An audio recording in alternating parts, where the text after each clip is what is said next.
बंदी छोड़ सतगुरु रामपाल जी परमेश्वर जी की जय हो। सत्साई भाई और बहनों, हम लोग कई दिनों से सोच रहे थे कि ये सतलोक आश्रम हरियाणा वाले जो गांव गांव जाकर राशन बांट रहे हैं, लोगों के मकान बनवा रहे हैं, आखिर ये हकीकत क्या है। तो हकीकत भाई और बहनों आखिर सामने आ गई है। आप सभी भाई बहन लाइव जुड़िएगा। लाइव जुड़ने के बाद में हम चर्चा करेंगे और आज का जो ये छोटा सा वीडियो है ये व्यंग्यात्मक भी है और शिक्षाप्रद भी है, क्योंकि आप और हमारा कोई भी वीडियो निष्प्रयोजन नहीं होता है, फालतू में टाइम पास के लिए नहीं होता है। तो सबसे पहले हम गुरुदेव भगवान का जयकारा लगा लेते हैं, तब तक 150 भगत भाई बहन लाइव जुड़ जाएंगे। उसके बाद फिर हम चर्चा करेंगे कि आखिर ये माजरा क्या है, ये सतलोक आश्रम वालों की अन्नपूर्णा मुहिम आखिर चल कैसे रही है। तो आज उसकी जो हकीकत थी आज वो सामने आ गई है और आप भी जानकर हैरान हो जाएंगे कि बताओ ऐसे दोगले आदमी हैं, भगत होकर झूठ बोलते हैं। शर्म आनी चाहिए इन लोगों को। तो सबसे पहले गुरुदेव भगवान का जयकारा लगाएंगे। बंदी छोड़ सतगुरु रामपाल जी परमेश्वर जी की जय हो।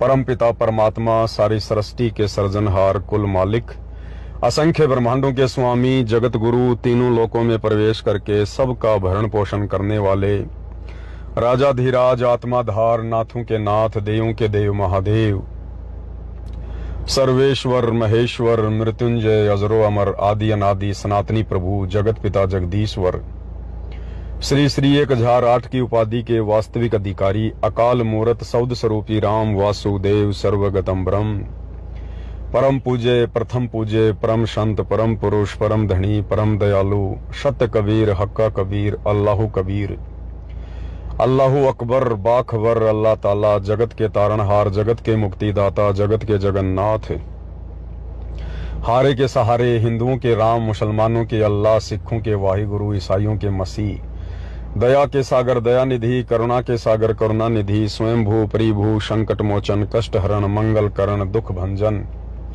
अविगत कबीर, निर्विकार निर्विषम परमात्मा, अलेख सतगुरु, आदि अनादि सतगुरु, असली मर्यादा पुरुषोत्तम, असली राम, असली कृष्ण, असली घनश्याम, असली मुरारी, राजाओं के राजा, महाराजाओं के महाराजा, शहंशाहों के शहंशाह, सम्राटों के सम्राट, भगवानों के भगवान, अल्लाहों के अल्लाह, प्रभुओं के प्रभु, मसीहाओं के मसीह, सच्चे वाहिगुरु, बाबाओं के बाबा, पीरों के पीर, सेठों के सेठ, जगत सेठ, सावड़सा सेठ, सर्वगुण संपन्न, अनंत कोटि कलाओं के स्वामी, अनंत कोटि ब्रह्मांडों के नायक, योगियों में महायोगी, ध्यानियों में महाध्यानी, सिद्धों में परम सिद्ध, ज्ञानियों में तत्व ज्ञानी, ब्रह्म ज्ञानी, महाज्ञानी, परम ज्ञानी, सर्वश्रेष्ठ ज्ञानी, विज्ञानी, युवा कबीर, समृत कबीर, असमवात, अमित ओजा, सच्चे रहनुमा, करीम अल्लाह, सुभान अल्लाह, दुनिया के अंतिम पैगंबर, 8 सितंबर 1951 से गांव धनाना, जिला सोनीपत, हरियाणा, भारतवर्ष की पावन भूमि पे प्रकट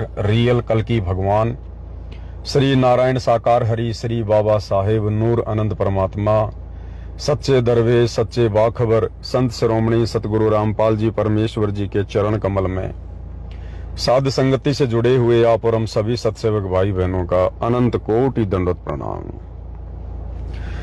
भाई और बहनों, ये चश्मा दास को इसलिए लगानी पड़ती है क्योंकि देखो हम इस काल के लोक में रह रहे हैं और बुढ़ापा तो आप और हमारा भी आएगा।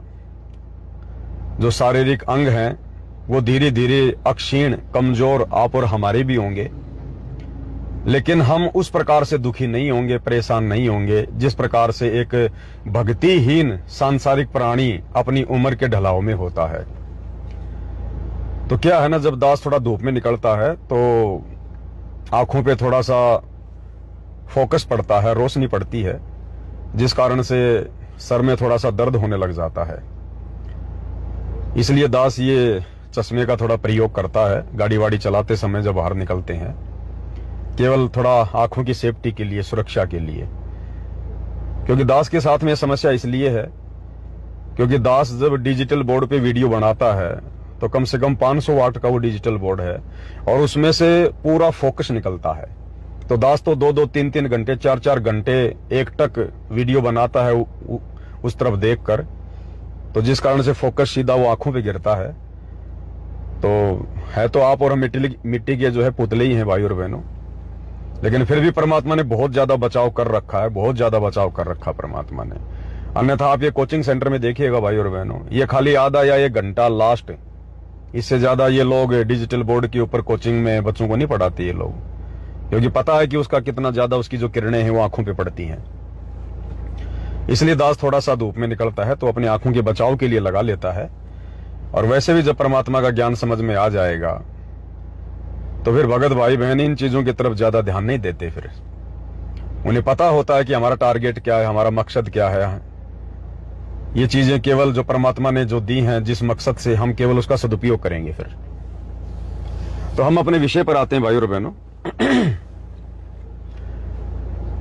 पिछले 3-4 महीनों से सतलोक आश्रम मैनेजमेंट हरियाणा वाले जिस प्रकार से एक मुहिम चला रखे हैं, अन्नपूर्णा मुहिम, 10, 15, 20 दिन का सूखा राशन, आटा, दाल, चावल, मिर्च मसाले, तेल, साबुन वगैरह गांव गांव जाकर, और इनको लगता है कि ये गरीब है, बहुत निर्धन है, इसकी कोई देखभाल करने वाला भी नहीं है, उसको 15-20 दिन का राशन ये देकर आ जाते हैं। उसके बाद तो ये शकल भी नहीं देखते, जाकर खाली आश्वासन देते हैं कि भाई महीने भर बाद में फिर आ जाएंगे, ये है वो है। बाद में कोई लेना देना नहीं है, बस इनको एक बार अपना वीडियो बनाना होता है, वीडियो बना के और इनको सोशल मीडिया पर डालना होता है, ताकि सतगुरु रामपाल जी और उनकी आड़ में उनके परिवार ने जो जगह जगह ये सतलोक आश्रम खोल रखे हैं धार्मिक धंधे के लिए, तो हमारे आश्रम चलते रहें, हमें लोगों की सहानुभूति मिलती रहे, लोगों का नजरिया जिस प्रकार से संत रामपाल जी के प्रति बिगड़ा हुआ है वो नजरिया उनका सुधर जाए। हालांकि नजरिया वैसे लोगों को खिलाने से, पिलाने से, मकान बनाने से नहीं सुधरता भाई और बहनों, और अगर थोड़ा बहुत सुधर भी जाएगा तो वो सुधरना कोई सुधरना नहीं है। परम संत तो अपने तत्व ज्ञान के आधार से पूरी दुनिया को सुधारना चाहता है, बदलना चाहता है, तो ये ज्ञान से ही सब कुछ होगा, ये चापलूसी करने से और ये मनमानियां करने से नहीं होता। तो हम लोग सोचते थे कि ये इतना सारा सब कुछ कैसे हो रहा है, हो नहीं सकता, क्योंकि सतलोक आश्रम वाले जिस कबीर को अपना परमात्मा मानते हैं उस कबीर की इतनी औकात नहीं है, उस कबीर की इतनी हैसियत नहीं है कि वो कबीर एक चींटी को भी, एक छोटा सा एक टुकड़ा, एक अनाज का एक वो कण भी खिला सके। उस कबीर की इतनी औकात नहीं है,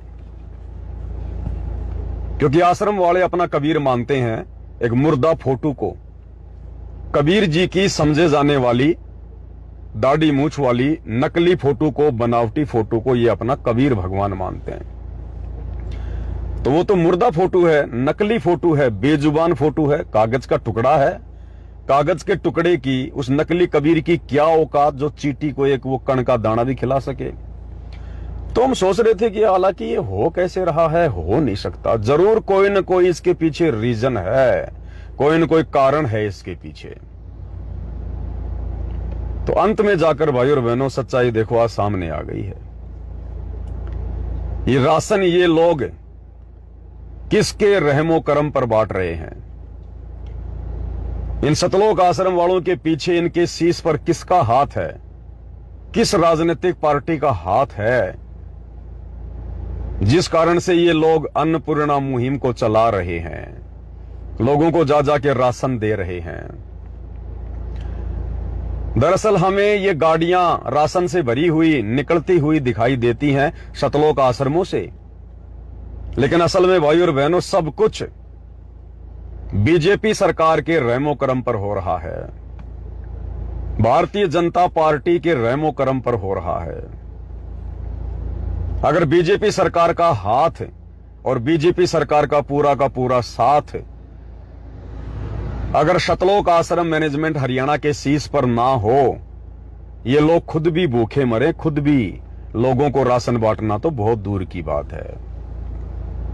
और हकीकत आज सामने आ गई भाई और बहनों, हकीकत सामने आ गई। एक छोटा सा वीडियो मैं आपको दिखाता हूं। ये वीडियो है हिमाचल प्रदेश का। जिस प्रकार इन दिनों वहां पर प्राकृतिक आपदाएं कुछ ज्यादा ही आ रही हैं, बाढ़ वगैरह, बादल फटना, नदियां उफान पे हैं, लोगों के मकान ढह गए, सैकड़ों की संख्या में लोग मर गए हैं, हजारों की संख्या में लोगों के मकान बर्बाद हो गए हैं। तो वहां पर जो कुछ सेवादार हैं हिमाचल प्रदेश के, एक ये ओम प्रकाश है, ओम प्रकाश दास, जिसको आप जानते होंगे। पहले वो हिमाचल का स्टेट कोऑर्डिनेटर था। बूढ़ा सा, खोपड़ी में सफेद बाल है, पतला सा। हालांकि बीच में उसको हटा दिया गया। उसके बाद एक अनूप दास है, उसको बना दिया गया। और 6 महीने पहले या 4-5 महीने पहले उसको भी हटा दिया गया। उसका तो बाकायदा पीला पर्चा आया था कि अनूप दास ने खुद शादीशुदा होते हुए, बाल बच्चे वाला होते हुए, और एक दूसरी औरत के साथ में उसके नाजायज संबंध, और ये शिकायत गुरुदेव के पास जेल में गई। और फिर पीला पर्चा निकाला गया कि उसकी सेवा हटा दी जाए। ऐसी निकम्मी आत्माओं का मिशन में कोई किसी प्रकार का योगदान नहीं लेना चाहिए। और बाकायदा उस पीले पर्चे पर हिमाचल के नहीं, उत्तराखंड का था वो, सॉरी, उत्तराखंड का स्टेट कोऑर्डिनेटर, उत्तराखंड का स्टेट कोऑर्डिनेटर अनूप दास, बाकायदा पीले पर्चे पर उसकी फोटो, उसके बच्चों की फोटो, उसकी पत्नी की फोटो, और जिस औरत के साथ उसके नाजायज संबंध थे उसकी फोटो। अब वहां दूसरा ठेकेदार कौन बना है दास को पता नहीं। तो ऐसे ही जो हिमाचल जो प्रदेश है, उत्तराखंड का जो सीमावर्ती स्टेट है, प्रांत है, वहां पर आजकल प्राकृतिक आपदाएं कुछ ज्यादा ही हैं। तो वहां का जो स्टेट कोऑर्डिनेटर है ओम प्रकाश,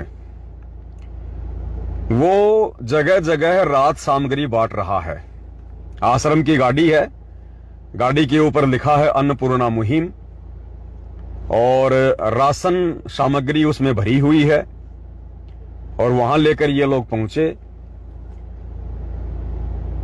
और ये मूर्ख प्राणी है भाई और बहनों, इनको बिल्कुल भी, इनके अंदर बुद्धि नहीं है, बिल्कुल भी बुद्धि नहीं है इनके अंदर, क्योंकि काल ऐसी आत्माओं में बुद्धि छोड़ता ही नहीं है।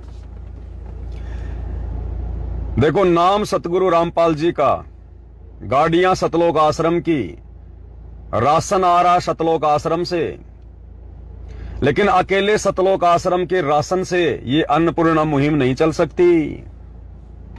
उस कागज वाले कबीर की इतनी औकात नहीं, इतनी हैसियत नहीं कि वो इस प्रकार से लोगों का पेट भर सके। तो यहां पर पूरा का पूरा जो सहयोग है, पूरा का पूरा जो सहयोग है अन्नपूर्णा मुहिम को चलाने का, वो बीजेपी सरकार का है, बीजेपी सरकार का। अगर 25% राशन सतलोक आश्रम वाले लगा रहे हैं, तो 75% राशन इस अन्नपूर्णा मुहिम में बीजेपी सरकार लगा रही है, भारतीय जनता पार्टी लगा रही है। और आज सामने आ गया भाई और बहनों, सामने आ गया, इन्होंने गठबंधन कर रखा है बीजेपी सरकार से। इसमें इन लोगों का भी स्वार्थ है और बीजेपी सरकार का भी स्वार्थ है। कैसे है, पहले आपको वीडियो दिखा देते हैं। ये वीडियो आज ही आया है दास के पास में, आज का ही वीडियो है। और इसमें देखिएगा, ये हिमाचल के भाई बहन तो जानते होंगे इसको। ये जो चेक की शर्ट में जो खड़ा है, खोपड़ी में सफेद बाल हैं, ये ओम प्रकाश है, हिमाचल का स्टेट कोऑर्डिनेटर। और पीछे गाड़ी खड़ी है सतलोक आश्रम की, उसमें से राशन उतारा जा रहा है। और ओम प्रकाश के साथ में जो बातचीत कर रहा है वो बीजेपी का पूर्व मुख्यमंत्री है हिमाचल का, जयराम ठाकुर। और ये राशन कहां उतारा जा रहा है? ये राशन डायरेक्ट लोगों को नहीं दिया जा रहा, जो बाढ़ पीड़ित लोग हैं उनको नहीं दिया जा रहा। ये राशन कहां उतारा जा रहा है? सतलोक आश्रम से आई हुई गाड़ियों में, बीजेपी के राहत शिविर में, बीजेपी सरकार के राहत शिविर में, जहां पर बीजेपी सरकार लोगों की मदद कर रही है, उसी राहत शिविर में सतलोक आश्रम वाले अपना सामान उतार रहे हैं। अब बेचारे भगत क्या सोचेंगे, गुरुजी की दया, गुरुजी की दया, अन्नपूर्णा मुहिम, अन्नपूर्णा मुहिम। अरे एक तरफ तो तुम लोग चिल्लाते हो कि रोटी कपड़ा और मकान सबको देगा कबीर भगवान। कहां से दे देगा तुम्हारा कबीर भगवान? वो कागज का टुकड़ा, वो नकली कबीर। इतनी औकात कहां है उस बेचारे की? ये तो बीजेपी सरकार ने तुम्हारे ऊपर दया कर रखी है, रहम कर रखा है, जो तुम इस प्रकार की मुहिम चला पा रहे हो, लोगों को मूर्ख बनाने के लिए, अपने धार्मिक धंधे के लिए, स्वार्थ के लिए। ये छोटा सा वीडियो देखिए भाई और बहनों, 1 मिनट का है। ये ओम प्रकाश तो बीजेपी के पूर्व मुख्यमंत्री के साथ में बातचीत कर रहा है। पीछे सतलोक आश्रम वाले सेवादार गाड़ियों से राशन उतार रहे हैं, और राशन उतारते हुए कहां जा रहे हैं? बीजेपी के राहत शिविर में, बीजेपी के राहत शिविर में। बाकायदा आपको बीजेपी का पोस्टर भी लगा हुआ दिखाई देगा, देखिएगा ध्यान से।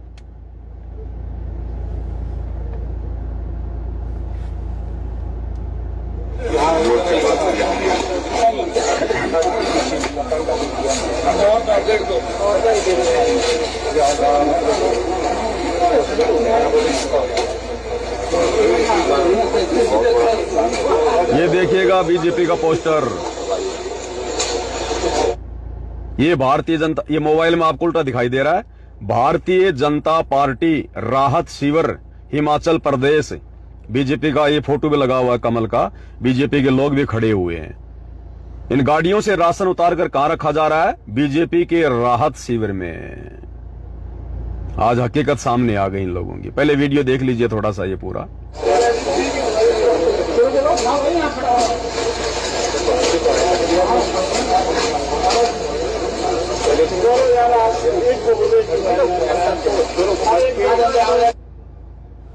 तो देखा भाई और बहनों आपने, ये हकीकत है, ये रियलिटी है सतलोक आश्रम वालों की अन्नपूर्णा मुहिम की। बीजेपी सरकार के रहमो करम पर, बीजेपी सरकार की गोद में बैठकर, बीजेपी सरकार के आशीर्वाद से ये लोग इस अन्नपूर्णा मुहिम को चला रहे हैं। इसमें बीजेपी का भी फायदा है और इसमें सतलोक आश्रम वालों का भी फायदा है। सतलोक आश्रम वालों का फायदा यह है कि लोगों को हमारे प्रति सहानुभूति हो जाएगी, और हम जो गांव में प्रचार करने जाते हैं तो लोग हमें मारेंगे नहीं, पीटेंगे नहीं, प्रचार प्रसार में कोई बाधा उत्पन्न नहीं करेंगे, क्योंकि इनको अपने गुरु पर विश्वास नहीं है। अब इनको बीजेपी सरकार पे ज्यादा विश्वास है। इसलिए ये बीजेपी सरकार के सहयोग से गांव गांव जाकर लोगों को राशन बांट रहे हैं, गांव गांव जाकर जबरदस्ती लोगों के मकान बना रहे हैं, ताकि हमें लोगों की सहानुभूति मिल जाए, लोग हम पर दया करें और हमारी मार पिटाई होने से बचे। और भाई बीजेपी सरकार का ये फायदा हो गया, बीजेपी सरकार का ये फायदा हो जाएगा कि बीजेपी सरकार फिर इस राशन को आगे बांटेगी। राशन कहां से आ रहा है? सतलोक आश्रमों से। और आगे लोगों को अपना बैनर लगाकर, अपना होर्डिंग लगाकर कौन बांट रहा है? बीजेपी सरकार वाले। और बीजेपी सरकार वाले कहेंगे, देखो जी, हम लोग आपकी सहायता के लिए आ गए, हम लोग ये राशन लेकर आ गए, आपकी जरूरत की चीजें लेकर आ गए। वो अपने स्वार्थ के लिए, ताकि लोग बीजेपी सरकार को वोट करें, बीजेपी सरकार को सपोर्ट करें, अपने स्वार्थ के लिए। अब बताइए भाई और बहनों, आध्यात्मिक स्तर पर अगर हम विचार करें तो किस एंगल से ये आपको ठीक लग रहा है? अगर कुछ भाई बहनों को लगता है कि नहीं जी, सारा का सारा राशन सतलोक आश्रमों से आ रहा है, कोई बात नहीं, आपकी बात हम आगे रखेंगे, ऐसी कोई बात नहीं, आप भी हमारे गुरु भाई बहनों। चलिए, सारा का सारा राशन उस गाड़ियों से सतलोक आश्रम से आ रहा है। अरे तो उस राशन को आगे बाढ़ पीड़ितों को बांटने के लिए, जरूरतमंदों को बांटने के लिए इन बेअकले, बेबुद्धि वाले सतलोक आश्रमों को बीजेपी सरकार की क्या जरूरत पड़ गई? अरे राजनीतिक पार्टियों को बीच में डालने की, उनका सहयोग लेने की क्या जरूरत पड़ गई? गुरुदेव भगवान तो कहते हैं कि बच्चों, हमारा किसी भी राजनीतिक पार्टी से और किसी भी राजनेता से हमारा कोई संबंध नहीं है, हम एक गैर राजनीतिक संस्था चलाते हैं।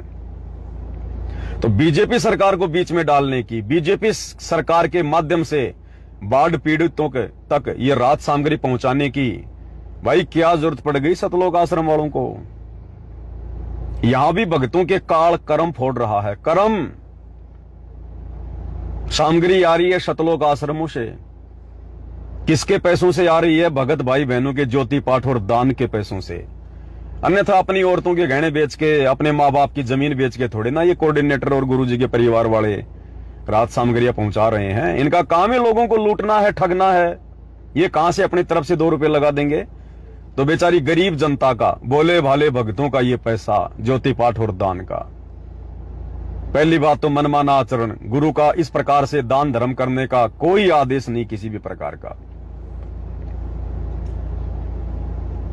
दूसरी बात, बीजेपी सरकार को बीच में डाल दिया गया।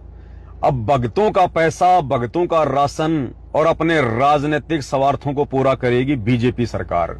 यानी भक्तों के कंधे पर बंदूक रखकर चलाएगी बीजेपी सरकार। लोग तो यही सोचेंगे कि साहब बीजेपी सरकार ने हमारे को राशन दे दिया, बीजेपी सरकार ने हमारी मदद कर दी, क्योंकि वहां तो बीजेपी सारा सब कुछ आगे करेगी, अपना नाम करेगी, अपनी पार्टी का नाम करेगी। तो बताओ इन राजनीतिक पार्टियों को भी आगे से आगे कुकर्म करने के लिए, क्योंकि ये लोग क्या करेंगे? ये लोग चुनाव जीतकर क्या करेंगे? अच्छा काम तो कोई करते नहीं। ये लोग अच्छा काम भी करेंगे तो 5%, बाकी तो इनसे अच्छा काम हो ही नहीं सकता इनसे, क्योंकि ये गंदी राजनीति काल का हिस्सा है।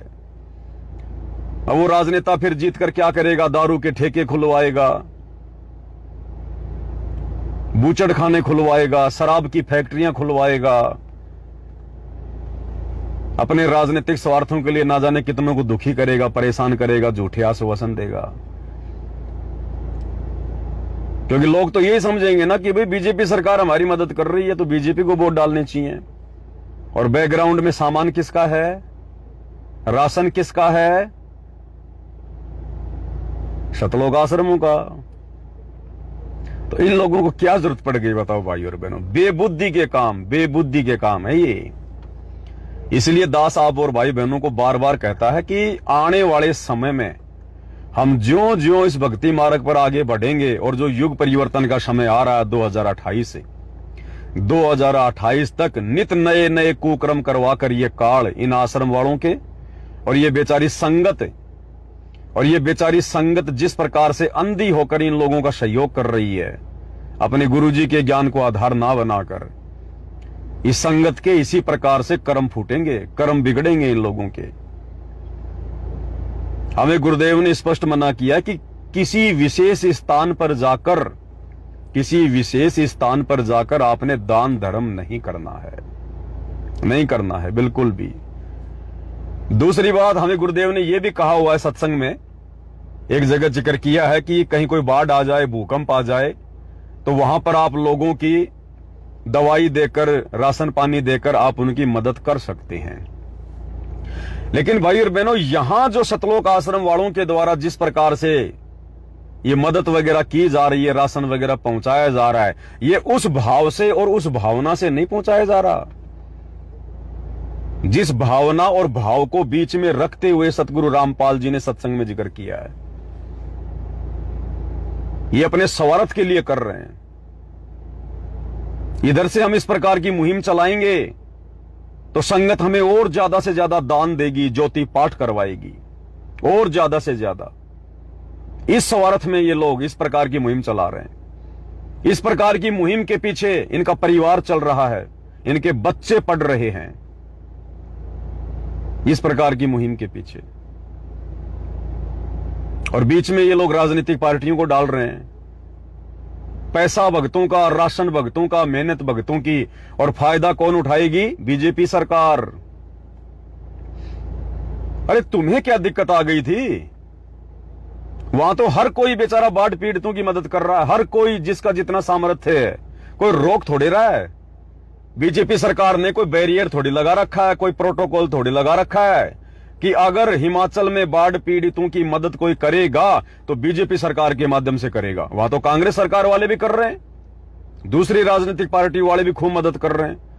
बहुत सारे समाज सेवी भी बेचारे जो है मदद में लगे हुए हैं, बहुत सारे लोग मदद कर रहे हैं। एक देखो बेचारी, तुम तो क्या सेवा करोगे, तुम क्या लोगों की मदद करोगे, तुम तो अपना स्वार्थ बीच में घुसेड़ देते हो हर चीज में।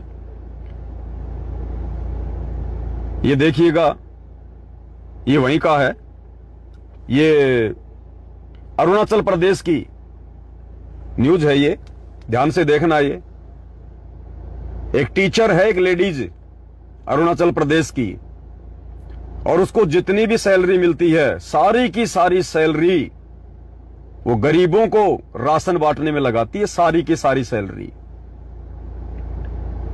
तुम आश्रम वालों से लाख गुना अच्छी आत्मा है, लाख गुना अच्छी आत्मा।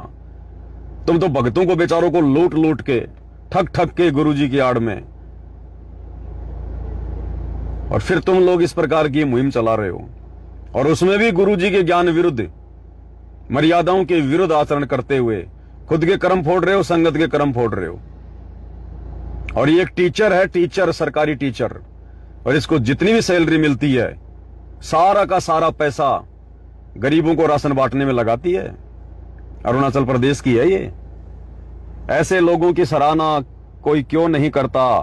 अरुणाचल की एक टीचर मंजू रीबा अपनी पूरी सैलरी जरूरतमंद लोगों को दान कर देती है। तो भाई और बहनों, ये विचार करने की बातें, विचार करने की, ये सामान्य बातें नहीं है। संगत ने आंखें खोलनी पड़ेंगी। गुरुदेव ने कहा, दया बिना दरवेश कसाई, जिसके मन में दया नहीं है वो कसाई के समान है भगत होकर। लेकिन गुरुदेव ने फिर हमें यह भी बताया कि आवश्यकता से ज्यादा दया भी नहीं करनी चाहिए जो तुम्हारी मर्यादा तोड़ दे। राजा जनक का उदाहरण दिया गुरुदेव ने। काल ने उसके आधे पुण्य दान करवा दिए थे, वो भी दया भाव में आ गया था। तो ये जिस प्रकार से मदद करने का ढोंग और ड्रामा किया जा रहा है सतलोक आश्रम वालों के द्वारा, ये गुरुजी के विधान और मर्यादाओं के खिलाफ है।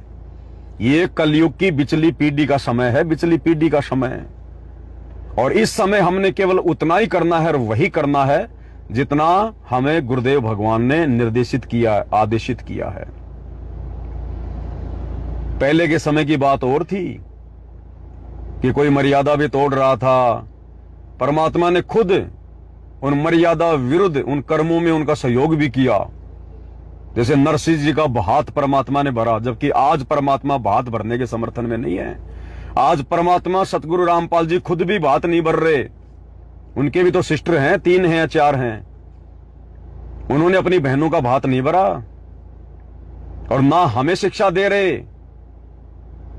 कि भक्तों ने भी भात वात नहीं भरना, पाटड़े वाटड़े पे नहीं चढ़ना, अपनी पूजा नहीं करवानी। ये सामाजिक कुरीतियां हैं, परंपराएं, इनको हटाना है। और 300 साल पहले, 400 साल पहले भगवान ने खुद नरसिंह का भात भर दिया। आज परमेश्वर हमें मना कर रहे हैं कि चींटी को भी नहीं सताना, नहीं तो मर्यादा टूटेगी। और सदना कसाई की विशेष प्रार्थना पर परमात्मा ने रोजाना 100 बकरे काटने का आदेश दे दिया। आज गुरुदेव भगवान हार श्रृंगार करने के लिए मना करते हैं कि ये तो रंडियों के काम है, समाज में नीचे गिरी हुई औरतों के काम है, वैश्याओं के काम है। और 650 साल पहले अपनी शिष्या को, गणिका को, जब परमात्मा ने हम भक्तों की परीक्षा लेनी थी तो आदेश दे दिया, बेटी हार श्रृंगार करके आना। तो भाई ये देश काल और परिस्थितियों के अनुसार सतगुरु के आदेश होते हैं। हम वर्तमान के कलयुग की बिचली पीढ़ी में बैठे हैं। काल 1000 फण उठाकर, अपने 1000 हाथ फैलाकर घात लगाए बैठा है। सावधानी हटी, दुर्घटना घटी, मर्यादा टूटी, भगत की किस्मत फूटी। तो आज हमने आवश्यकता नहीं है इस प्रकार से जा जाके किसी की मदद करना, चाहे बाढ़ आओ, चाहे भूकंप आओ। हां, यदि हमारे घर पर कोई आता है खाना खाने के लिए, घर पर आकर यदि कोई मदद मांगता है और वो मदद करना यदि हमारी मर्यादाओं में है तो हम घर से मदद कर सकते हैं। हमने जा जाके मदद नहीं करनी है भाई और बहनों। ये बातें केवल अध्यात्म से जुड़े भाई बहन, और अध्यात्म भी कौन सा? सत भक्ति मार्ग। केवल सतगुरु रामपाल जी भगवान के आध्यात्मिक मार्ग से, यथार्थ 13वें कबीरपंथ से जुड़ी हुई सत आत्मा ही समझ सकती है।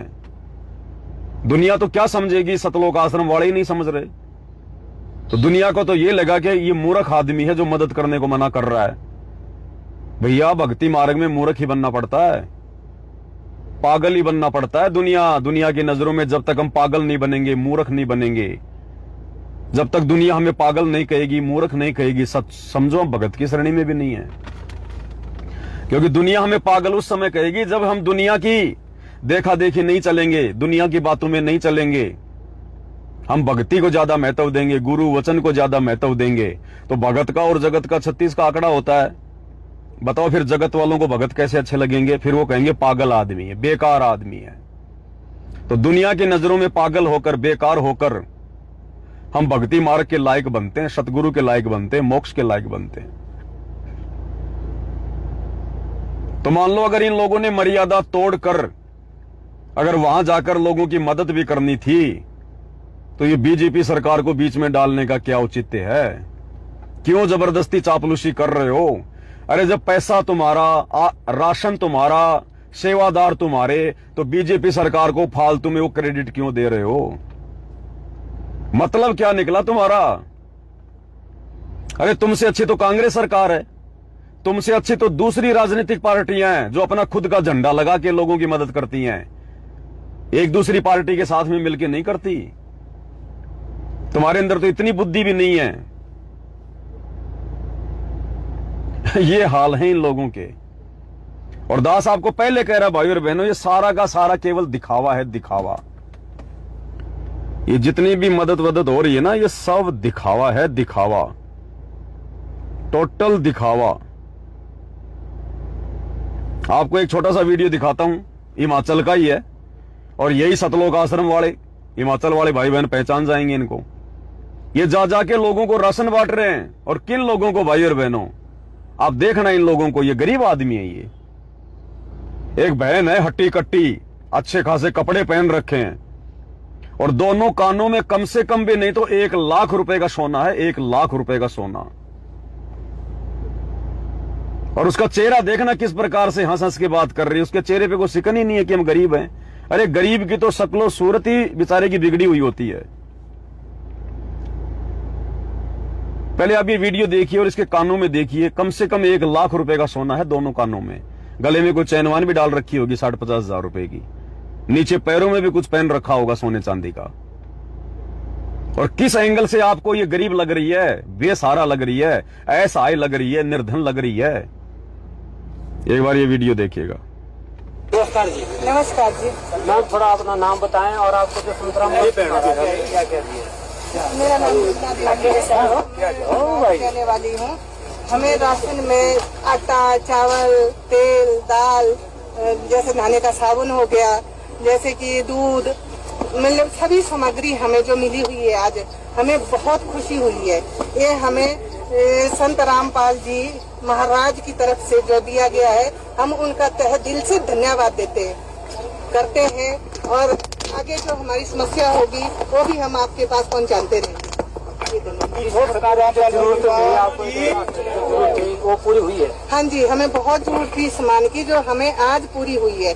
आज हमें इतनी संतुष्टि हुई है, आज हमें लग नहीं रहा है ऐसा कि हमारे साथ ऐसा भी खेल हुआ है जो हमें बाहर से जूझना पड़ा था।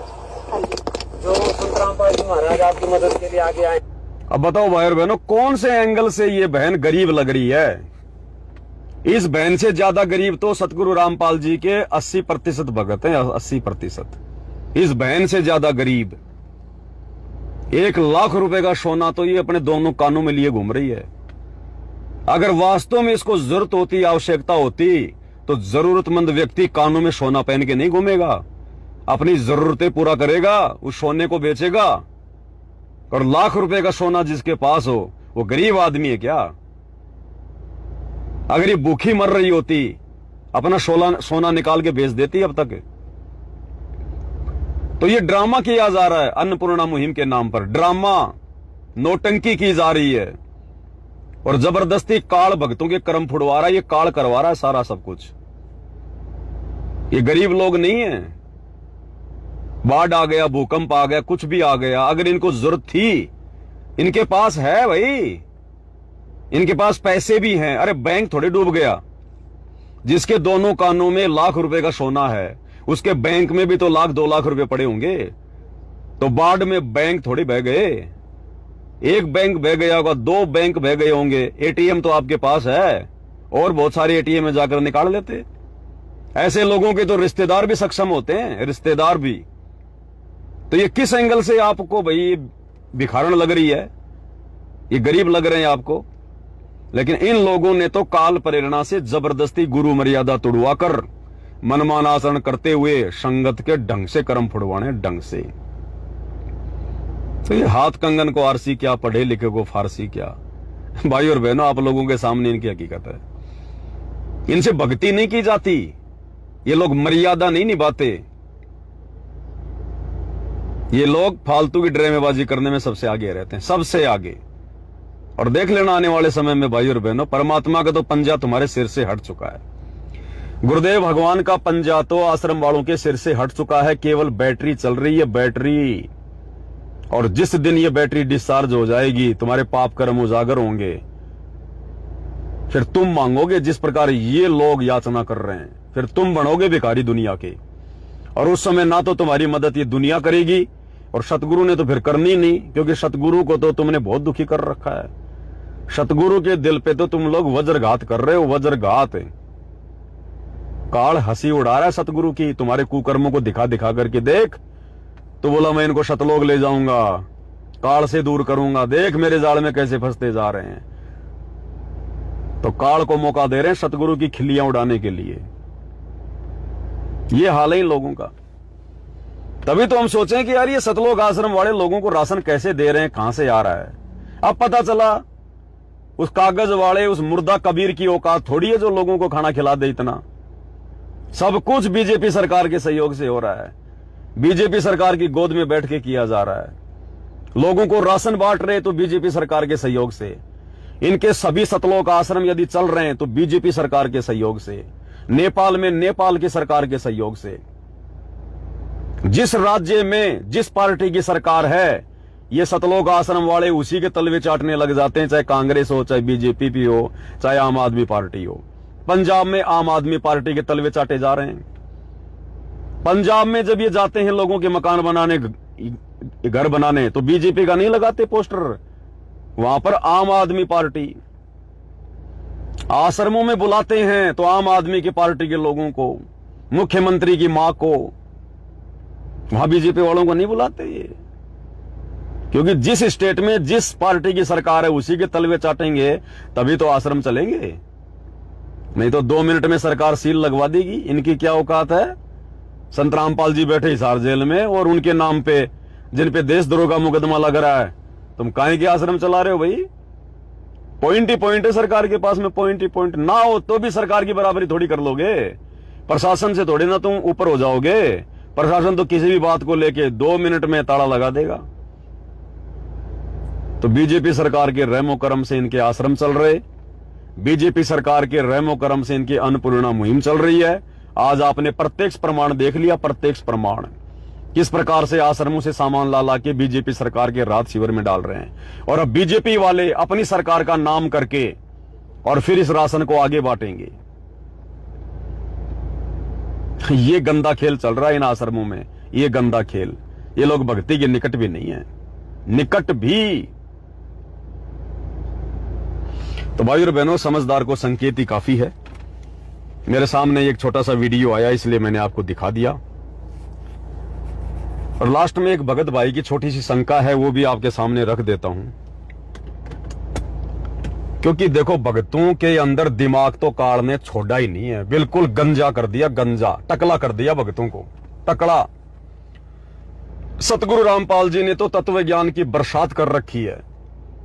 और ये सतलोक आश्रमों से जुड़े हुए भाई बहन, इनके भेजे में ज्ञान का अकाल पड़ा हुआ है, अकाल, अकाल पड़ा हुआ है। ये कोई भगत है सतलोक आश्रमों से जुड़ा हुआ, कहीं से मैंने उसका कोई एक वो कमेंट्स वगैरह पढ़ा था।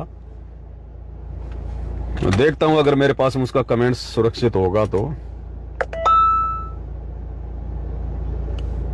शायद कजोड़ दास भगत जी ने कोई डाला था अपने फेसबुक पर, कुछ लिखा होगा, उसके प्रति उत्तर में शायद उसका कमेंट्स आया था। हाँ, ये कजोड़ भगत जी ने 4 दिन पहले डाला था, एआई काल की देन है, परमात्मा अपने बच्चों के माध्यम से इसका सदुपयोग किया करेगा और काल अपने एजेंटों के माध्यम से दुरुपयोग किया करेगा। तो बिल्कुल सही बात है, सत्य तो सत्य ही है। तो इसमें फिर किसी ने कमेंट्स किया था, शायद क्या नाम था, शायद कोई सूरज प्रकाश था, कुछ ऐसा नाम था उसका। हाँ शायद, हाँ ऐसा ही।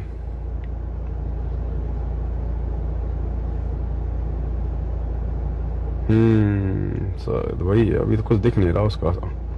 वो तो उसने ये कहा था, जब किसी सत्सेवक भाई बहन ने जब वो कमेंट्स किया, किसी सत्सेवक भाई बहन ने जब वो कमेंट्स किया, तो उसने उत्तर दिया कि तुम लोग तो पवन दास के पीछे चल रहे हो, पवन दास के पीछे, और तुम सभी सत्सेवकों की मर्यादा खंडित है, क्योंकि गुरुजी ने कहा है। उसने कोई वीडियो भी डाला जिसमें गुरुजी कह रहे थे कि अगर तुम्हें कोई भक्ति बारक से संबंधित बातें अगर कोई भगत बताता है और तुम यदि भगत के बताए अनुसार वो क्रिया करोगे तो तुम नाम रहित हो जाओगे, फिर तुम्हारा गुरु वो हो जाएगा।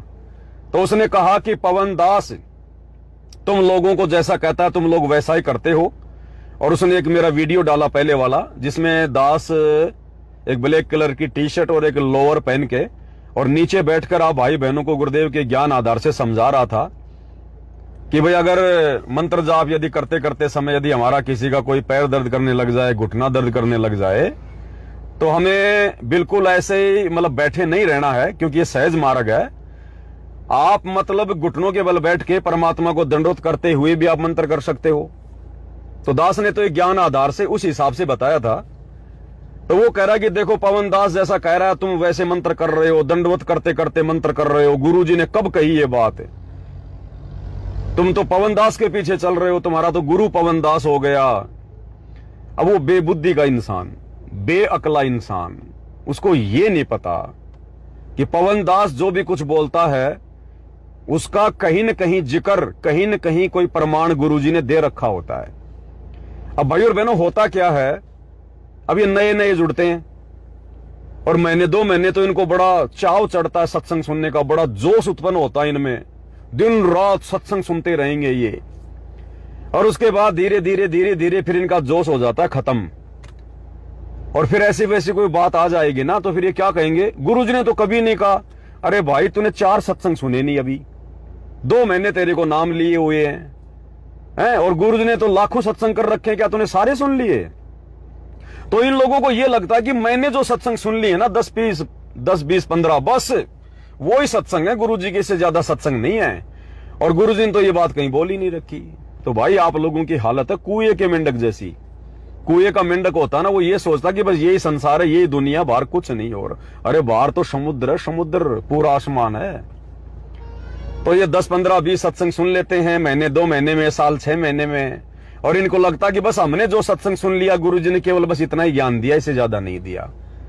अरे समर्थ के तो लाखों सत्संग है, वो ना जाने किस सत्संग में कौन सी बात को छुपा के रखता है। समय आने पर जीव को बुद्धि देता है, तब वो सत्संग समझ में आता है। अन्यथा वो सत्संग आप चाहे 100 बार सुन लो, लाख बार सुन लो, आपकी वो बातें समझ में नहीं आएंगी। अब यही सत्संग गुरुदेव के जो हम सब लोग जो सुन रहे हैं, साथ संगतियां कर रहे हैं, दिखा रहे हैं, ये जेल जाने से पहले के सत्संग है सारे। उस समय आप और हमारे समझ में नहीं आ रहे थे, हम गुरु को परमात्मा की दृष्टि से नहीं ले रहे थे। आज उन्हीं सत्संगों से हम लोग निष्कर्ष निकाल के अपने गुरु को परमात्मा मान के भक्ति कर रहे हैं। तो उस समय हमारी बुद्धि नहीं थी इतनी विकसित, परमात्मा ने नहीं आने दी हमारी समझ में। आज समय आया तो परमात्मा ने हमारा ज्ञानियों खोल दिया। आज उन्हीं सत्संगों पे हम लोग सत्संगतियां कर रहे हैं। तो कह रहा है कि पवन दास कह रहा है कि ऐसे बैठ के मंत्र करो, ऐसे दंडवत करते करते मंत्र करो। अरे तो मैंने कोई आदेश थोड़ी दिया कि आज के बाद तुम लोगों ने ऐसा मंत्र जाप करना है, ऐसे घुटने टेक कर ऐसे दंडवत कर करके हर एक मंत्र पर तुमने इस प्रकार से मंत्र जाप करना है। मैंने कोई आदेश थोड़ी दिया भाई। थोड़ा बहुत इस दिमाग का भी यूज कर लिया कर। ये कुत्ता ऐसी गलती करेगा क्या इस मार्ग में? 13-14 साल हो गई परमात्मा ने दास को अपने शरण में ले रखा है। 2014 बरवाला कांड के बाद से दास ने सेवा में लगा रखा है। ये दास ऐसी गलती करेगा क्या? लेकिन तुम्हारा अहंकार, ये तुम्हारी मान बढ़ाई, तुम्हारा ये द्वेष, ये तुम लोगों को समझने नहीं देता इतनी बातें। तो कह रहा इसको कहां प्रमाण है कि दंडवत करते करते मंत्र जाप करना चाहिए? पवन दास तो मनमर्जी कर रहा है। अब भाई और बहनों, तुम ही बताओ, ये मैंने अपनी तरफ से कहा क्या? मैंने कोई अपनी मनमर्जी चलाई है क्या? क्या गुरुजी का आदेश नहीं है? अब देखो, आप सबके समझ में आ जाएगी कि हाँ भाई गुरुजी का आदेश है, और उसकी भी समझ में आ जाएगी। और एक बार नहीं, गुरुजी ने कोई सैकड़ों बार कहा है। अरे गुरुदेव ने क्या कहा कि जब भी आप अपने गुरुदेव को दंडवत करो तो कैसे दंडवत करना चाहिए? जमीन पे घुटने टेको, हाथ जोड़ो, फिर जो भी मंत्र आपको मिला हुआ है 1 या 2 मंत्रों का जाप करो, उसके बाद गुरुदेव को दंडवत करो। तो बताओ मैंने नया क्या बोल दिया? मैंने भी तो यही कहा कि मंत्र करते करते अगर तुम्हारे पैर दर्द करने लग जाएं, घुटने दर्द करने लग जाएं, तो आप लोग इस प्रकार से भी, जैसे हमें गुरुदेव भगवान ने बताया है, आप इस प्रकार से भी कर सकते हैं। सामने अपने गुरुदेव की फोटो रखकर या दरबार में बैठकर या अपने मन में सामने अपने गुरुदेव भगवान को रखकर, और आप जी इस प्रकार से दंडवत करते करते मंत्र कर लो। अरे अपने गुरु को ही तो दंडवत कर रहे हैं, सामने गुरुदेव की तो फोटो है। और खाली मैंने प्रथम मंत्र के लिए तो कहा है, शतनाम के लिए थोड़ी कहा है, प्रथम मंत्र के लिए तो कहा है। तो प्रथम मंत्र में जो सबसे पहला मंत्र है, जो सार्वजनिक है, सत सुकृत अविगत कबीर, ये कबीर परमात्मा की पूजा का मंत्र है। तो मैंने यही तो कहा कि वो मंत्र बोलते समय आप अपने गुरुदेव को दंडवत कर लो, फिर वापस बैठ जाओ और बाकी के मंत्र कर लो। तो गुरुदेव की पूजा का मंत्र है वो, मूल मंत्र है वो। बाकी तो ओम नाम काल का मंत्र है, दूसरा मंत्र अक्षर पुरुष का है, बाकी मंत्र जो हैं वो ब्रह्मा विष्णु महेश के, देवी के, शंकर जी के हैं। अरे वो एक ही तो मंत्र है प्रथम मंत्र में, सतगुरु रामपाल जी भगवान का, इस कबीर परमात्मा का। तो उनका मंत्र अगर उन्हीं को दंडवत करके किया जाए तो नुकसान क्या है इसमें? इसमें नुकसान क्या है भाई बताओ? चाहे लाख दंडवत करो परमात्मा को, दंडवत का फल मिलेगा और मंत्र का भी मिलेगा। बैठ के करोगे खाली मंत्र का मिलेगा, और दोनों चीज करोगे तो दोनों का फल मिलेगा। तो ये तो गुरुदेव ने कह रखा है भाई कि जब भी अपने गुरुदेव को दंडवत करो, सबसे पहले जो भी मंत्र याद है वो मंत्र बोलो। तो बताओ मैंने नई बात क्या बोल दी? मैं भी तो ये कह रहा हूं कि जो प्रथम मंत्र तुम करते हो बैठ के, अगर घुटने में दर्द हो जाए, किसी के कोई पीड़ा है, कोई समस्या है, तो अपने गुरुजी को दंडवत करते करते कर लो। हर एक मंत्र के साथ में दंडवत कर लो, तुम्हारा शरीर भी मूवमेंट में रहेगा, तुम्हारा दर्द भी खत्म हो जाएगा और एक्स्ट्रा फायदा भी मिल जाएगा। ध्यान हमारा गुरुदेव में रहेगा। लेकिन ये लोग समझते नहीं भाई और बहनों इन चीजों को। इनके अंदर तो काल भगवान ने द्वेष भर रखा, द्वेष।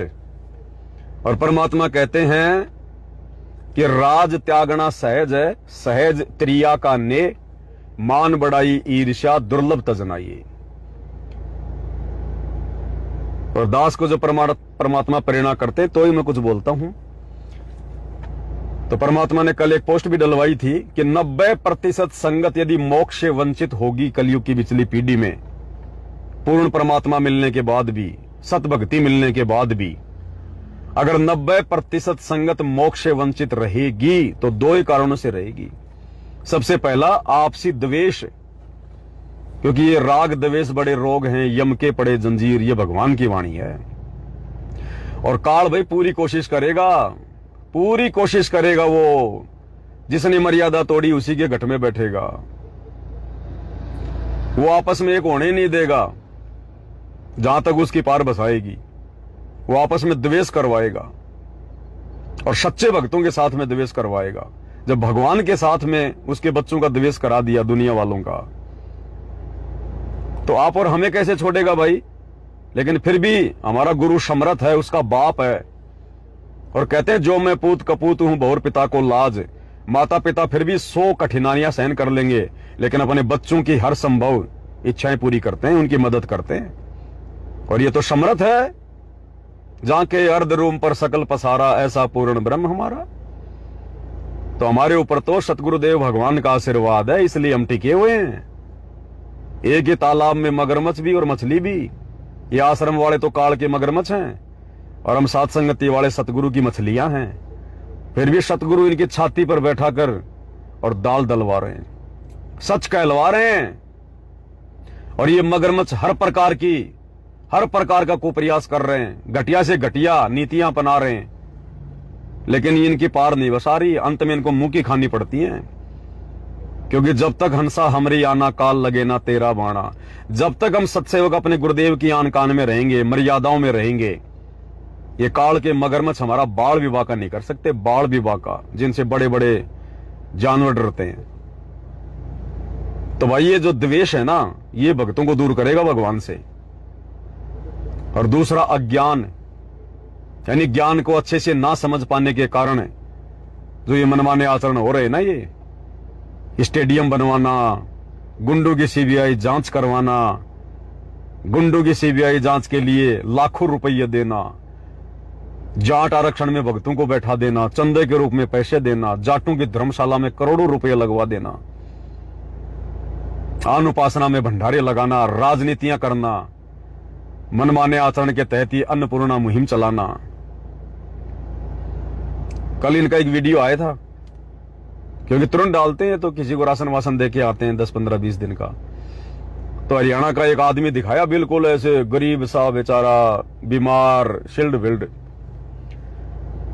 जगबीर था जज्जर का कोऑर्डिनेटर, वो गया दे दा के आया राशन पानी और बता रहा कि देखो इसकी ऐसी हालत है, ना इसको कोई संभालने वाला है, इससे खाना भी नहीं खाया जाता, इससे बेचारे से चला भी नहीं जाता, टट्टी पेशाब भी ये बाहर जाके नहीं कर सकता, इसका कोई साथी नहीं है, इसका कोई सहारा नहीं है, ना इसको कोई खिलाने वाला, ना कोई इसको पिलाने वाला, ना इसकी कोई देखभाल करने वाला। अरे तो मूर्ख हो, फिर उसको राशन क्यों दिया तुमने? उसको राशन क्यों दे दिया फिर तुमने? जब उसका कोई खाना बनाने वाला नहीं, उसको कोई टट्टी पेशाब कराने वाला नहीं, उसके कोई सार संभाल करने वाला नहीं, तो सूखा राशन क्यों दे के आ गए? उसको बना के कौन खिलाएगा?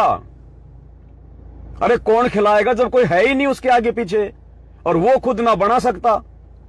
तो सूखा राशन क्यों दे के आ गए? या तो रोटियां खिला के आते, या कोई भगत को छोड़ के आते उसकी सेवा में कि भाई जब तक ये जिएगा तब तक तू इसकी टट्टी पेशाब उठाता रहे, इसका खाना वाना तू बनाता रहे।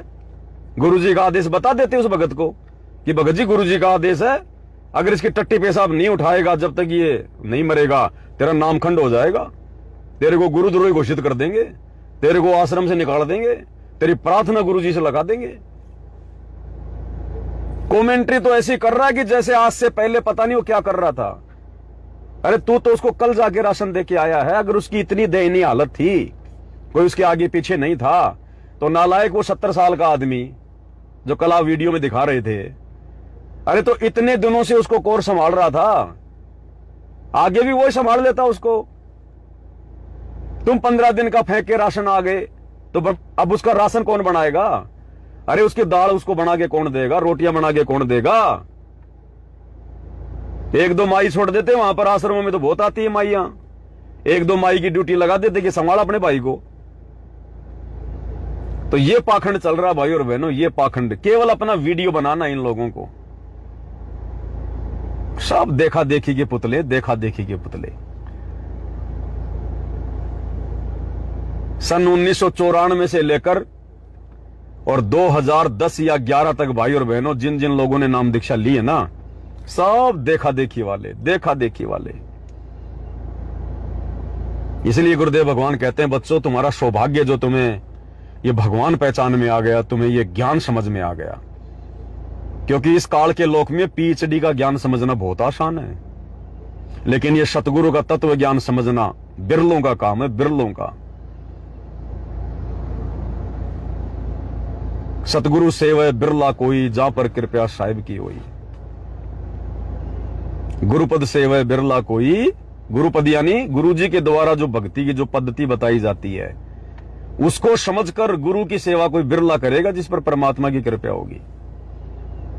तो ये सौभाग्य भाई और बहनों, साथ संगति से जुड़े हुए भाई बहनों का, चाहे वो संकल्प से जुड़ा हो, चाहे मंत्र दीक्षा ले रखी हो, ये उन आत्माओं का परम सौभाग्य है। और सौ शुक्र मनाना चाहिए। गुरुदेव भगवान के चरण धो धो के पीने चाहिए आप और हमने, कि ऐसे महापुरुष ने आप और हमें ये सच्चा ज्ञान दिया और इस ज्ञान को समझने के लिए हमारा ज्ञान योग खोला। नहीं तो ये ज्ञान समझ में नहीं आ सकता भाई और बहनों, यहां का पीएचडी का ज्ञान समझ में आ जाएगा। तो वैसे तो इनके कुकर्मों के ऊपर जितनी चर्चा करे उतनी थोड़ी है भाई और बहनों, लेकिन आप और हमारे पास भी समय का भाव होता है, अपनी भक्ति भी करनी होती है। ये भक्ति के निकट तो है नहीं ये लोग, इनको भक्ति के आसपास भी नहीं है ये लोग, आसपास भी भक्ति के कोई विधि विधान नहीं है इन लोगों का, ना कोई मर्यादा में रहते ये लोग, बस देखा देखी भेड़ चाल में चलते हैं, देखा देखी भेड़ चाल में। इसलिए तो परमात्मा कहते हैं खोकापुर में काग मिले दिन दोई रे, अरबों में कोई हंस हमारा होई रे। तो वो जो अरबों में जो कुछ एक हंस आत्माएं थी परमात्मा की, वो मालिक ने साथ संगति से जोड़ रखी हैं। और यदि कोई अच्छी आत्मा होंगी परमात्मा की तो इसार जेल से बाहर आने से पहले पहले 100 कारण बनाकर 100 छल छिद्र मैं करूं अपने जन के काज, परमात्मा उन आत्माओं को भी साथ संगति से जोड़ देंगे। और वो आत्माएं भाई गुरु को परमात्मा मान के, ज्ञान को आधार बना के, हर प्रकार से मर्यादाओं में रह के अपना कल्याण करवाएंगी। अन्यथा भाई ये काल का 21 ब्रह्मांड है, लक 84 तैयार है, नरक तैयार है, अन्य योनियां तैयार हैं, खाते रहो यहाँ चक्कर, कोई दिक्कत नहीं है। ये तो बनाई रखी भगवान ने इसलिए है कि जो भगवान को नहीं समझेगा, जो ज्ञान को नहीं समझेगा, वो यहीं चक्कर काटता रहेगा, जेल में सड़ता रहेगा। तो जिसने निकलना है भाई वो तो मंथन करेगा, गुरु जी के सत्संगों पर चिंतन मनन करेगा, मंथन करेगा, विचार करेगा, एक एक कदम फूक फूक के रखेगा। अपने कोऑर्डिनेटरों के कहने से आंख बंद करके नहीं चलेगा, गुरु जी के बेटा बेटी के कहने से उनके कुकर्मों में आंख बंद करके सहयोग नहीं करेगा। और सत्य के लिए संघर्ष भी करेगा, और जो कठिनाइयां आएंगी उनका सामना भी करेगा, क्योंकि ये सब कुछ हमारे बाप ने करके दिखाया, हमारे गुरुदेव ने करके दिखाया। तो गुरुदेव कहते हैं जो कोई चेला सतगुरु का होई, हमारी चाल चलेगा सोई। और एक वाणी में गुरुदेव भगवान कहते हैं सतगुरु बतावे ठोर ठिकाना, और कोई मारे परवीण निशाना। सतगुरु बतावे ठोर ठिकाना, यानी सतगुरु भक्ति की विधि बताएगा, मर्यादा बताएगा, काल के जाल से पार होने का रास्ता बताएगा। और कहते हैं उस रास्ते पर कोई परवीण, कोई चतुर, कोई शाना भगत ही होगा जो निशाना मारेगा। जैसे द्रोणाचार्य ने और अपनी उंगली से अर्जुन को चिड़िया की आंख बताई थी, और अर्जुन ने उसी इशारे पर निशाना मारा था और सफल हुआ। तो कहते हैं सतगुरु बतावे ठोर ठिकाना, कोई मारेगा परवीन निशाना। कोई परवीन भगत ही होगा जो सतगुरु के बताए अनुसार, विधि अनुसार भक्ति वाला निशाना लगाएगा। बाकी तो सब काल का निशाना लगा रहे हैं, आंख बंद करके पत्थर फेंक रहे हैं। ये दुनिया भर के कुकर्म जो करवाए जा रहे हैं ना इन आश्रम वालों के माध्यम से और संगत से, ये काल बैठा है इनकी बुद्धि पर, काल। और आने वाले समय में देख लेना भाई और बहनों, रोएंगे ये लोग, अपना सिर पकड़ पकड़ के रोएंगे। ये इनका समय निकल चुका है। बहुत कम चांस है कि अब भी अगर कोई भगत समझ जाए तो परमात्मा उस पर दया कर दें। बहुत मुश्किल है, बहुत मुश्किल, बहुत मुश्किल। आप और हमें गुरुदेव ने पिछले 10 साल से साथ संगति से जोड़ के रखा है, तब आज जाके थोड़ा बहुत हमें समझ में आने लगा है। तब हमारी आस्था, हमारा समर्पण गुरुदेव के चरणों में हुआ है। इनका कैसे हो जाएगा साल 2 साल में? बहुत मुश्किल है भाई और बहनों। सतगुरु के विशेष आशीर्वाद के बिना, विशेष रजा के बिना भाई और बहनों एक कदम भी आगे भक्ति मार्ग पर नहीं बढ़ सकता जी, औकात नहीं है। शुक्र मनाओ भाई साथ संगत वालों गुरुदेव भगवान का। और शाम को कोशिश करेंगे मालिक के आशीर्वाद से लाइव आने की। तो सभी भाई बहन रात को 9 बजे एक बार जुड़ने का प्रयास जरूर करें। 9 भी बज सकते हैं, 9:15 भी हो सकते हैं, 5-10 मिनट आगे पीछे हो जाती हैं। तो कोशिश करेंगे घंटा 1 घंटा लाइव आने की, परमात्मा की थोड़ी चर्चा हो जाए, थोड़ी महिमा हो जाए, आत्मा हमारी तरोताजा रहे, भगत भाई बहन सतर्क रहें, और गुरुदेव भगवान भी महिमा के चलते हमसे प्रसन्न रहें। तो भक्तों का तो अब यही काम है, यही प्रयास है, क्योंकि जब संसार से भगत उल्टा हट जाता है तो वो भक्ति के ही आसपास रहता फिर। और ये जितनी भी जो क्रिया हैं, ये सुमरण करना, सत्संग सुनना, आरती करना, गुरु महिमा करना, लाइव आके भाई बहनों के साथ में चर्चा करना, ये भक्ति के अंग हैं, ये भक्ति के अंग है ये। और चलो बाकी बातें फिर करेंगे परमात्मा जी के आशीर्वाद से। 2026-27 में क्या होगा, क्यों टेंशन लेते हो भगत जी? जब हाथी में बैठे हो तो फिर कुत्तों की चिंता क्यों हो रही है? अगर भक्ति कर रहे हो, मर्यादा में हो, गुरु जी को परमात्मा मान लिए हो, तो 2026 आओ चाहे 27 आओ चाहे 30 आओ, हमें क्या लेना देना? आएगा और चला जाएगा। दुनिया में तो बाढ़, भूकंप, पता नहीं क्या क्या आ रहा है, युद्ध हो रहे हैं, महायुद्ध हो रहे हैं, तो मर रहे हैं मरने वाले। जो भक्तिहीन है वो मरेंगे ऐसे ही। भगत है उनका बाढ़ बाका नहीं होगा, जो सच्चा भगत होगा। बाकी जिसके संस्कार जैसे हैं वैसे परमात्मा रक्षा करेगा। तो हमने इन चीजों के बारे में क्या सोचना? 2027 में क्या होगा, 28 में क्या होगा, 29 में क्या होगा? युग परिवर्तन का दौर है, जो होना वो होके रहेगा। कह रखा है, सबने कह रखा है, गुरुजी ने भी कह रखा है, ज्ञान गंगा में लिख रखा है, तांडव तो मचेगा। तो डरेगा वो, घबराएगा वो जो पहले से मर्यादा में नहीं होगा। अरे परीक्षा के समय वो बच्चा नहीं घबराता जो बच्चा साल भर अच्छे से पढ़ाई करता है। परीक्षा के समय में उसके पसीने आते हैं, उसका दिल धड़कता है। जो बच्चा साल भर तक मौज मस्ती करता है, होमवर्क नहीं करता, डिसिप्लिन में नहीं रहता, पढ़ाई नहीं करता, वो घबराता है। और जिसने पढ़ाई करी है अच्छे से, उसको तो खुशी होती है कि जल्दी से मेरे हाथ में पेपर आ जाए और मैं लिखना शुरू करूं। और जो नहीं पढ़ता उसके हाथ में पेपर आते ही दिल धड़क जाएगा, क्योंकि मैं नालायक था, मैं नहीं पढ़ा करता था ढंग से। और जब पेपर आता था तो दिल धड़कता था, और फिर यूं देखा करता था इधर उधर कोई बता दे, कोई बता दे। ये हाल है भाई और बहनों। तो भक्तों ने क्या डरने की जरूरत है भाई, जब परमात्मा साथ है हमारे। हेलो भगत जी। सत साहेब जी, सत साहेब भगत जी, मैं अहमदाबाद से बोल रहा हूँ, गुजरात। जी बोलिए। दास तो भगत जी 2020 में जुड़ा था। 2020 में? हाँ 2020 में, कोरोना के बाद। अच्छा, नाम लिया था तब। अभी 2022 में भी सात संगति में जुड़ा।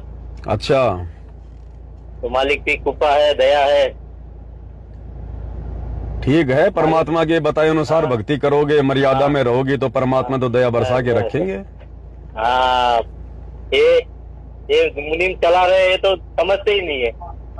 काहे की मुहिम है भगत जी, सब कुछ काल का झंझट है सारा का सारा। ये इस समय काल यही तो करेगा, भक्तों का समय और श्वासें तो बर्बाद करवाएगा। हाँ, परमात्मा कहते हैं, वो अपने अन्न देव की आरती में बोलते हैं परमात्मा के बुक बावला दिए विचार भय चक्रे कई बार। अब इन्होंने पार तो होना नहीं है। हाँ, और ये जिन जिन लोगों को राशन पानी बांट रहे हैं, अगले जन्मों में वो इनको बांट देंगे, उन्हीं को बांट देंगे। भगत जी यही तो मसला है, यही समझ नहीं पाते भगत जी। अब ये काल का जाल है भगत जी। भूख बाकला दिए विचार भय चकवे कई बार।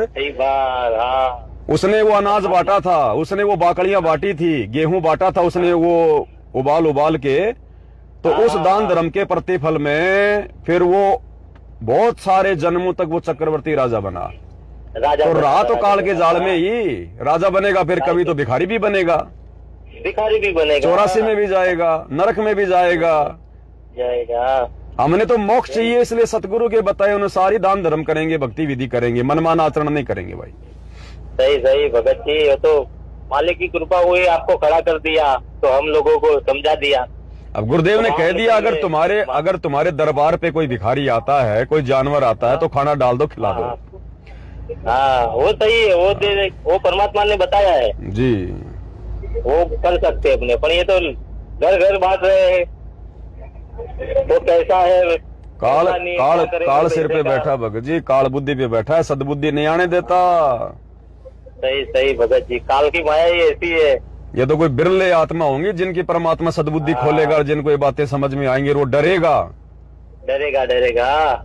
अन्यथा नहीं भगत जी। डर के ही भक्ति करनी पड़ेगी परमात्मा की, तभी तो यहाँ मुक्त हो पाओगे। अरे गुरुजी के समय भाई गुरुजी के समय क्या कोई बाढ़ नहीं आई, कोई भूकंप नहीं आई। गुरुजी अपने सत्संग में जिक्र करते हैं कि बच्चों सन 2000 में गुजरात में भयंकर भूकंप आया था, लाखों लोग मारे गए, मकान जमीन में चले गए। अब बताओ सन 2000 में सतगुरु रामपाल जी ने गुजरात के भक्तों को कभी आदेश दिया कि जाकर तुम उनको राशन बांटो? नहीं दिया। अरे गुजरात में भी तो भगत थे उस समय, सतगुरु रामपाल जी भी तो थे। इतना बड़ा भूकंप आया था कि आपने किसी भगत को आदेश दिया कि तुम जाके गुजरात में तुम सामान बांटो? नहीं दिया, नहीं दिया। लोगों के मकान फूट गए, तुम उनके मकान बनाओ। हाँ, बहुत मकान धस गए थे पूरे। तो आज भी तो वही सतगुरु रामपाल जी हैं, आज कौन सा बदल गया? नहीं बदला, नहीं बदला। तो ये तो काल करवा रहा है सब कुछ, काल करवा रहा है, काल बैठ गया इनकी बुद्धि पे काल बैठा भगत जी। हाँ, दूसरा उनको समझने मौका ही नहीं देगा वो। अच्छा, दूसरी बात, ये सबसे ज्यादा भिखारी हरियाणा में है क्या? हाँ, दूसरे राज्य में क्यों नहीं पाते? और जगह क्यों नहीं देते राशन पानी ये? हाँ, इनको चुनाव लड़ने, गुरुजी के लड़कों को भगत जी राजनीति में आना, चुनाव लड़ना, इनको अपना वोट बैंक भी तो तैयार करना है। सही भगत जी। हाँ, बिना स्वार्थ के थे ये लोग भगत जी एक कदम आगे नहीं रखते। काल का ये गुण होता है, बिना स्वार्थ के काल एक कदम आगे नहीं रखता। नहीं रखता। ये बात है भगत जी। सही। मैं तो 2 ही साल में आया हूँ भगत जी। हैं? एक बार आप आए थे भोपाल। हाँ, भोपाल गए थे सात संगति में। हाँ, 2 साल पहले। जी। बस वहीं पे आया था सात संगति में। एक मेहसाना हुई थी मनु भगत के वहाँ आपने। हाँ, वहाँ भी गए थे गुजरात बस। में। हाँ, वहाँ पे तब आया था बस। तो बाकी तो मोबाइल में देखते रहते। बस ये भगत जी देखो, हमें जानकारी मिलती रहे, मर्यादा टूटने से बचती रहे। बस। अब तो वैसे जगह जगह सात संगतियां कहाँ हो रही है, कोई एक आध भगत भाई जो रख लेते हैं। हाँ, बाकी कोई सात संगति नहीं है। अपनी भक्ति करो, अपना आत्म कल्याण कराओ, सारी जिंदगी को भटकते थोड़ी रहेंगे। अब नहीं भाई, बच्चा सारी जिंदगी स्कूल में थोड़ी जाता रहेगा। स्कूल का एक समय होता है, वहां से अपनी शिक्षा ग्रहण करके फिर नौकरी करो। सही बात है। तो सात संगतियों में आना जाना केवल ज्ञान प्राप्त करना था। भगवान ने सोशल मीडिया दे दी, घर बैठे सुनने को मिल रही है सात संगति। हाँ, बस। और फिर भी कभी कर लो, कोई दिक्कत नहीं है, लेकिन मर्यादाओं का ध्यान रखो अपना। और सात संगति में आओ तो केवल भगवान की चर्चा करो। हाँ, बस वही तो है। हाँ। भगवान के लिए आते तो भगवान की चर्चा होनी चाहिए ना। अब दास सुन रहा था 4-5 दिन पहले, कोई शायद कोई महाराष्ट्र में या कोई कर्नाटक में, बीजापुर में, कहाँ कोई सात संगति हो रही थी। तो उसमें कुछ भगत भाई बहन बैठ के बात कर रहे थे कि वही सतलोक में भी 84 लाख योनियां हैं। वो कह रहा था भाई, जैसे काल लोक में जो भी कुछ है सब कुछ सतलोक में है, तो 84 लाख योनियां सतलोक में भी हैं। अब बताओ भगत जी, अब हम उसको सात संगति कहेंगे क्या? अब वो तो कुसंगति हो गई वहां पर। कुसंगति हुई ना। अरे अगर सतलोक में 84 लाख योनियां होती, सतलोक में अगर ये मैथुन क्रिया होती, तो काल को गुरुजी वहीं रख लेते। फिर यहाँ भेजने। 84 लाख योनियां तो सतलोक में गलती करने वाली आत्माओं के लिए बनाई है परमात्मा ने। सही। तो बताओ, वो सात संगति कहाँ भगत जी? अब वो तो कुसंगति हो गई। हाँ। और जिन भक्तों ने उस बात का विरोध नहीं किया, तो वो भी फिर समझो मतलब वो अभी ज्ञान में कमजोर भगत हैं। नहीं तो बोलना चाहिए उसी समय कि भगत जी आप ये क्या बोल रहे हो। अगर बोल रहे हो तो इसका कोई प्रमाण दो। ना कभी गुरुजी ने कहा, ना कभी जो मतलब पवन भगत जी ने कभी जिक्र किया इस बात का। आप कैसे कह रहे हो कि भाई सतलोक में 84 लाख योनियां हैं? नहीं। तो ऐसे भगत जी खाली मतलब जो है बिल्ली के आगे कबूतर बन के बैठने से भी भगत नहीं बन पाएंगे। जो बात है उस बात को जायज तरीके से कहो, और फिर अगर नहीं समझ में आती तो अगले से सवाल करो, उसके प्रमाण मांगो। हाँ, वो तो है ना। और अगर नहीं प्रमाण है, नहीं कोई उसका आधार है, तो फिर अपनी गलती मांगनी चाहिए। फिर उसने गलती मांगनी चाहिए। नहीं तो फिर वो भगवान का दोषी है। भगवान का दोषी है, जो सुनने वाला भी दोषी है और सुनाने वाला भी दोषी, दोनों दोषी बने। तो सात संगतियां करो तो बहुत ही हिसाब से, सावधानी से भाई। एक एक शब्द मतलब सारे जो है मतलब प्रवक्ता मत बनो भगत जी। परमात्मा जिसको जो सेवा देता है ना, वो उसी को सेट होगी, है ना? उसी को सेट होगी वो भगत जी। हाँ, जिसको भी खड़ा करेगा वो आशीर्वाद देके ही खड़ा करेगा। बिल्कुल गलत ना हो जाए, क्योंकि पूरी संगत सुनेगी तो फिर क्या प्रभाव पड़ेगा। वही तो बात है ना। हाँ, वही बात। तो थोड़ा विचार करना चाहिए भक्तों ने। ये बहुत ही, ये भगत जी काल हर जगह घात लगा के बैठा है। सात संगत वालों पे तो स्पेशल तौर से। हाँ, वो तो समय के हिसाब से बैठेगा ही ना। परमात्मा ने जहाँ पर सच्चाई होगी वहीं तो काल का प्रेशर होगा। हाँ, वही तो प्रेशर होगा। तो सच्चाई थी सतलोक आश्रम में, वहां पे काल बैठ गया, बरवाला कांड हो गया। उसके बाद थोड़ी बहुत सच्चाई थी संगत में, तो संगत को भी काल ने जगह जगह आश्रम खुलवा के अपने कब्जे में ले लिया। अब सच्चाई है सात संगति में, तो काल यहाँ पे भगत जी पीछे कैसे रहेगा? नहीं रहेगा। वो तो कहीं के मौका लगा के चौका मारेगा वो। तो बहुत सावधानी से भाई, सावधानी। बस अपने मालिक से प्रार्थना करते हैं, मर्यादा ना टूटे पर भगवान। बस यही प्रार्थना होनी चाहिए भगवान से भगत जी। और है भी क्या हमारा यहाँ। हाँ, बस। मर्यादा टूटी तो समझो किस्मत फूटी। वही तो है। ठीक है भगत जी। ठीक है सत साहिब भगत सत जी। साहिब। तो भाई और बहनों विचार कर लेना अब क्या है क्या नहीं है। वीडियो को यहीं समाप्त करते हैं गुरुदेव भगवान के आशीर्वाद से। रात्रि 9 बजे कोशिश करेंगे परमात्मा की दया से। बंदी छोड़ सतगुरु रामपाल जी परमेश्वर जी की जय हो।